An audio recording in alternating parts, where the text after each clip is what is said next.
Okay, we have a G shuffle in the style of, for me, like I said in the intro, Talk to Your Daughter by Robin Ford. I've had the good fortune of recording a record with Robin and being good friends with the man and touring with him in his band.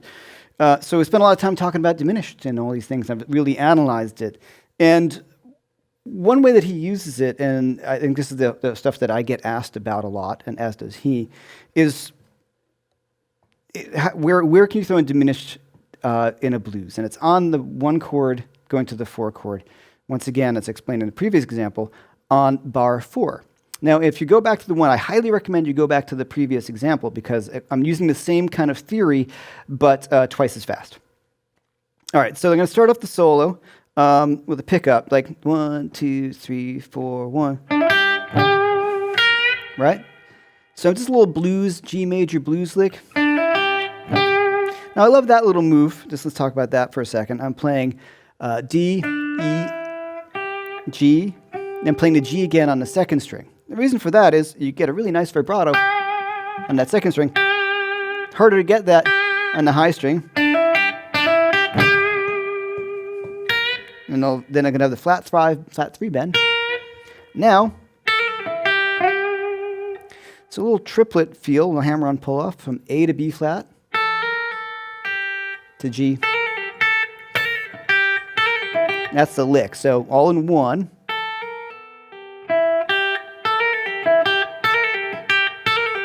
A little bit of a ghost in it. Okay, so, and double that G again. So, a little move again. And now we come to the lick. This is really something you hear Robin Ford play. And it's a very specific kind of thing that I'm doing. And how I thought about this lick when I broke down these things that I heard him play was the same thing as I explained in the previous example. I mathematically thought about it. So I had 8th notes, and now I have 16th notes. And this is kind of going back and hearing him play and other guys. You know, Robin's not the only guy who's done this. Sax player's been doing it forever, and he's the guy who brought it to the forefront on guitar. Not to diminish anything he's done, of course. No pun intended. So I'm working on 16th notes now. So it's the same exact idea where I have to plan ahead. I'm shooting for the downbeat of bar 5 with a chord tone. In this case, my downbeat, my chord tone is going to be E. And the line goes... So I'm going basically straight down that symmetrical diminished pattern, G, half step, whole step, diminished. So, but a little lick in the beginning.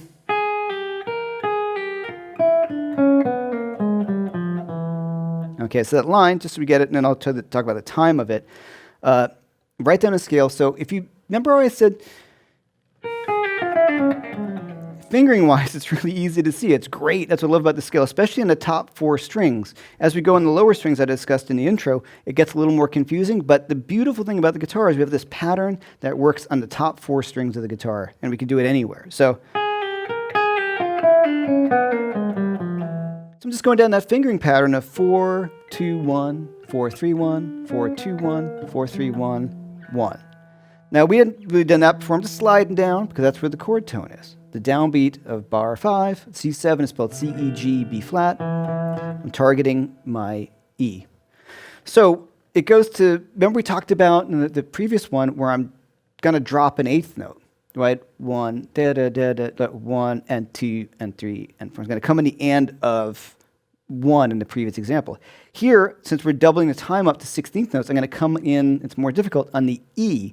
So 16th notes are counted 1 E and 2 E and 1 E and 2 E, and as opposed to 8th notes, 1 and 2 and da da da da da da da da. So what's tricky is to come in on the E, and it's much cooler when you do. Okay, so I wrote the lick out, and I thought about 16th notes. I want to shoot for the downbeat of bar 5 on a chord tone. In that case, it's going to be E. So I'm going to do a 16th note line going right down to diminished scale. But to make it work timing-wise, I didn't want to just go straight down the scale. I did this. So the first part, I start on the A flat to the G, then straight down the scale. Write down that really cool fingering. 4, 2, 1, 4, 3, 1, 4, 2, 1, 4, 3, 1, slide down. Now, picking wise, it's pretty cool because I'm going to do a bunch of pull-offs, and it makes it much easier to play than trying to pick all that. So I'm just going to go straight. So let's say I've started. Here's the idea. So I'm going to do a down pick, up pick, pull off, down, up pick, pull off.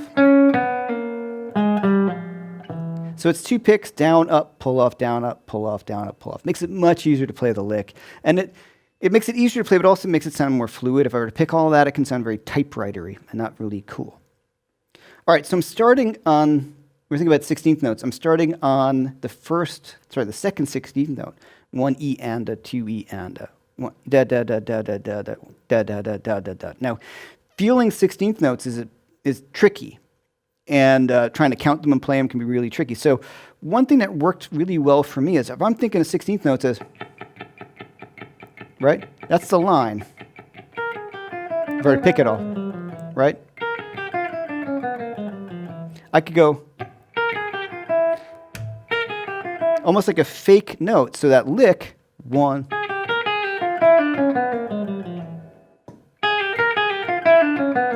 1. So I'm doing this down pick, and then I do the up, and then I'm back into my pattern. So I'm doing a fake ghosted down pick, or I can even sound it.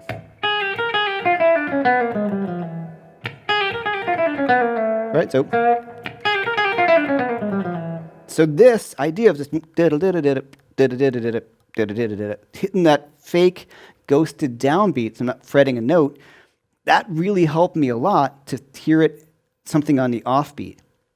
Because I was rhythmically challenged for a really long time. So working on 16th note rhythms was a bit tricky for me. So this is something that worked well for me. If you look at how this works mathematically on the page, you don't have to read notes to understand it. If you just understand what a 16th note looks like in basic mathematics, you have 4 groups of 16th notes. I just dropped the first 16th note, and everything is straight 16th notes down to the resolution. And as I said in the previous example, once you start hearing where this goes, these offbeats don't feel quite as odd anymore. You just get used to that sound. But for me, it's that right? It sounds kind of silly, but it really works to do that. All right, so I kind of come right out of that scale. And what's nice about a lick like that, and it's before when you play that, you sound like Robin Ford. Period. You play that lick, that's what he does. So that's cool. It's kind of like playing a Hendrix lick in this point. It's so him, but it's really, really cool. So you can start to experiment with a lot of these ideas. Like John Scofield plays a lot of diminished stuff too. Michael Landau, Pat Metheny, all these great guitar players do it. So there's lots of ways that you can experiment with these ideas and these patterns. Okay, so I have that lick come out of it in my 4 chord. Then back into a little blues lick, because this is one of the tricks that Robin does on the surface. Blues lick, right, using off of the blues scale. And as we look at the minor, if we look at the diminished scale, which is really hip, is it a blues scale contains many notes of a diminished scale. So let's just take a look at that. Here's my blues scale. Here's diminished. So a diminished scale contains a blues scale.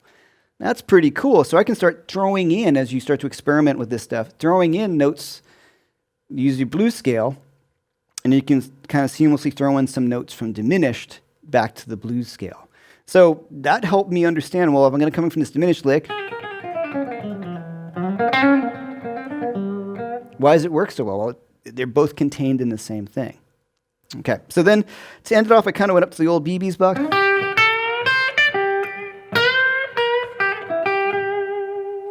So thinking major pentatonic and BB's box. So G major pentatonic, I'm in a G blues.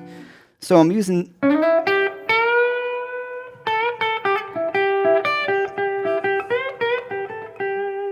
So what BB's box is, as we've talked about in many courses, it's a G major pentatonic scale, in this case, G major pentatonic scale, which is the same as E minor, as we know in our heads of guitar players.